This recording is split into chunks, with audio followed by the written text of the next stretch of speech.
Throughout the ages, architects and engineers have designed and built the great structures that have made our world and withstood the test of time.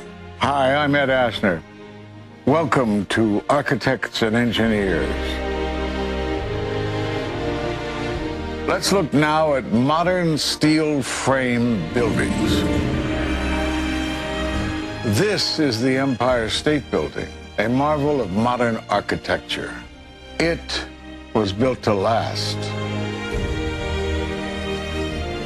Architects and engineers of today use computers to design and engineer buildings that will endure the forces of nature, such as earthquakes, fires, and hurricanes. This modern skyscraper was also built to last.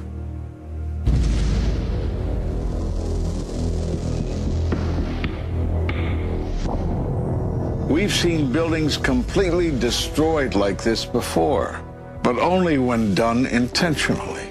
Danny Jowenko is the expert on this in Europe. What did he say? Dit is controlled demolition. Zeker weten. Zeker weten. Er is nagesprongen. Dit is in opdracht gebeurd. Het heeft een team gedaan van experts. Let's compare. All right. That's a 5-minute video that you can obviously watch at Architects and Engineers for 9/11 Truth. It's been seen millions of times online, and now PBS channels I know around the country have also been airing it. Our guest really needs no introduction. He has a lot of courage, whether you agree with his politics completely or not. Undoubtedly, he's an honorable person who stands up for what he believes is right, Ed Asner. And he's volunteering his time again for a new film they're working on shooting soon with a laundry list of other famous actors. I can't say any as famous as Ed Asner, but some of them close. A violation of trust that basically puts the whole thing on trial. And that is very, very exciting. 911newinvestigation.com has information on that as well. AE 9/11 Truth has information on it. Bottom line, I've talked to the emergency manager, deputy head in New York. He said there were bombs in the buildings. He was told that. He was there. Building 7, he died right after the interview. Danny Jowenko, one of the top controlled demolition experts in Europe, went public. They ran him over in a suspicious automobile accident. They've killed a lot of people. They're really scared of experts. And Ed, obviously, he's putting his life on the line. So am I. I've talked to police officers by name on this show who were there and heard the countdown to blow up Building 7. And then the disinfo people spin that and say, you're just attacking the police officers like they were involved. No, the firefighters and police were told, get back, they're bringing it down. They didn't say who they were. And you see now with Democracy Now!, but before then she was just on in New York, Amy Goodman getting the countdown and running, and then you see Building 7 blow up. And I've talked to one police officer who's in that video who was there, and they said, get out of here, there's a countdown, it's going to come down. We have police on video saying, on CNN, get back, they're bringing 7 down. So 7 is the key, and Ed Asner has volunteered his time to expose it. I wanted to spend some time on 9/11 with him and then get into some other issues. But Ed, great to have you here with us, sir. Good to be with you, Alex. Keep doing the great work you're doing. So much is happening. Just out of the gates, your view on 9/11, why you question it, and give us a little tidbits on this film that's in development.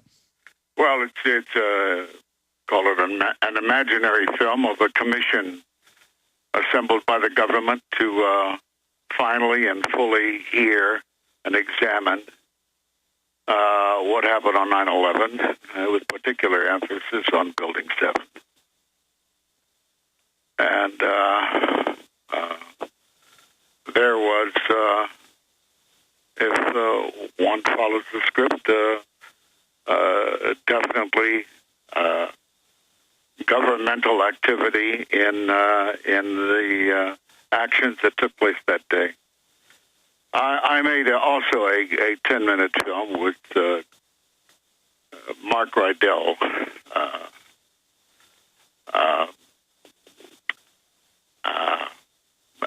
Names flee from me like like my years. Hey, I understand. I've actually got a list of all the films you've made about 9/11, and I can't even find them here in my list. The point is you've done a lot of great work exposing this, but just watching Building 7 come down, I mean, it's so ridiculous. The blast points, the free fall, all of it, and they're scared to death of any investigation. You know, Rumsfeld was asked by Eric Muller, a talk show host, about the controlled demolition of it, and Rumsfeld said, I don't even know that exists, and basically implied the building didn't even exist, and we were crazy to even ask. Well, Rumsfeld has run at the mouth before, and why should he stop now? He was one of the chiefs that day. The 10-minute film I made with Mark Rydell, Brian was our director and writer, in which I introduced the idea that Building 7 came down with assisted help. It was not damaged by either of the planes. The owner himself said, is quoted as having said, we're going to have to pull it.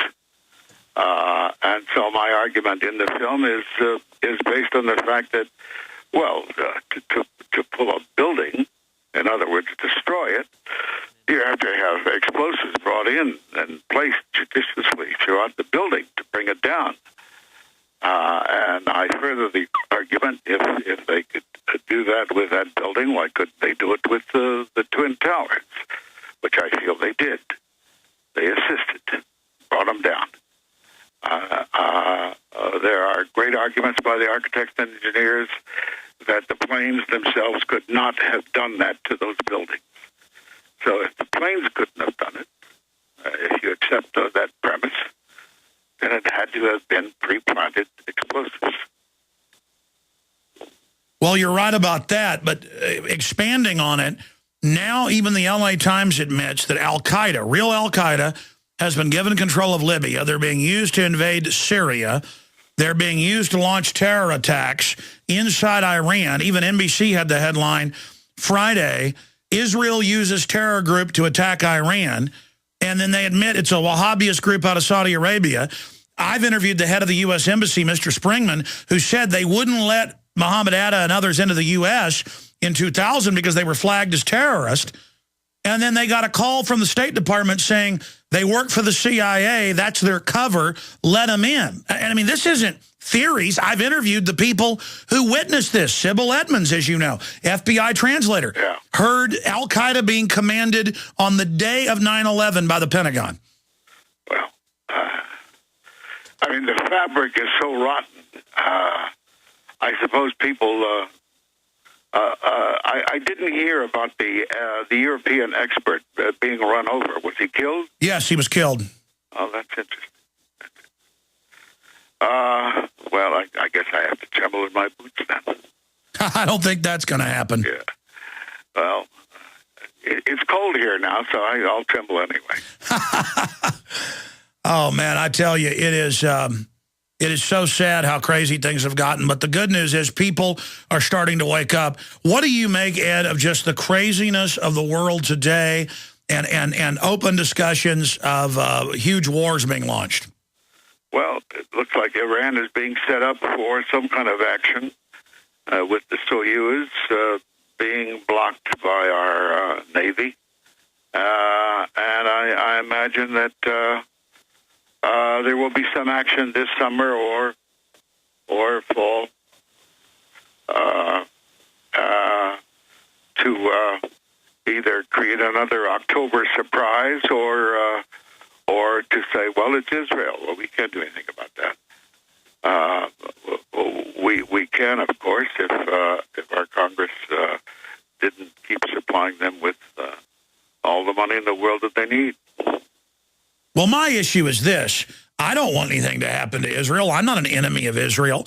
But my issue is Iran, if they develop a nuclear weapon, which they're not even close to doing according to the CIA, Israel's got hundreds of nukes, and the Iranians have been taking all these terror attacks in their country without responding back, and their scientists being killed. I mean, who says that Iran would ever attack Israel with a single nuke? I mean, Pakistan has 100 nukes, and our government's bombing their country, even though they're saying stop it. And I've had people like Colonel Schaefer on it. He agrees with me. The #1 threat is starting a war with Pakistan now. Well, I have been in touch with certain SEALs who feel that an action is forthcoming, and they're trying to alert and get people to pay attention and to make some motion of stopping it before it gets too started, and the American press starts brainwashing us that creating a false flag operation. We have to watch and see what kind of false flag is going to be developed on this issue. Boy, you said it, Ed. They are calling for false flags. I've seen the CFR publicly say a provocation would be great. Yeah. And I've seen the Brookings Institute and Clapper, the head of national security, openly talk about how great an attack would be, because then they'd have an excuse to attack. Yeah. Very transparent. Well, I don't know where it's going to end. My mind is boggled at the complicity that goes on throughout this world, and I have no answers. I would merely like to expose the truth, or continue trying to help the exposure of truth for what was done in the past. If we can solve the past, then maybe we can militate against future such horrendous complicity in the future. Well, you're right again. If we can't turn around and expose the old crimes, then the corrupt system is going to get away with greater and greater and greater. Of course. And the American people have to stop saying, who are we? What do we stand for? What are we doing? And, Ron Paul, for whatever other faults he may have, certainly says, let's stop our foreign engagements.